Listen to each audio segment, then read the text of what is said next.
নমস্কার। আজ সকাল সকাল চলে এসেছি আমাদের প্রিয় বিমলবাবুর বাড়িতে। আপনারা সকলেই জানেন যে বিমলবাবু এবং বিমলবাবুর স্ত্রী দুজনেই দৃষ্টিহীন। তো আমরা সেই কোভিড-19 থেকে আজও অবধি প্রতি মাসে বিমলবাবুর চাহিদা অনুযায়ী, প্রয়োজন মতো এবং আমাদের সামর্থ্য অনুযায়ী আমরা বিমলবাবুর সাথে পাশে থাকি। তো আজকেও চলে এসেছি দাদার কাছে। অত্যন্ত গরম, এই কদিন যা গরম যাচ্ছে মানে বলে বোঝানো যাবে না। তো দাদার কাছে আজকে চলে এসেছি, দাদা যেটুখানি যা জিনিস দরকার আজকে দাদাকে দেবার জন্যে।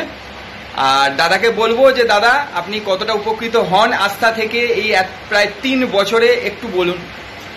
আস্থা গত 3 বছর থেকে আমাদের পাশে সবসময় আছে অ্যান্ড ভবিষ্যতেও যেন থাকে এই আশা করি। আপনারা প্লিজ আমাদের সঙ্গে থাকবেন যাতে আস্থাকে আমরা সবসময় পাই। আমাদের কাছে অনেক ধন্যবাদ।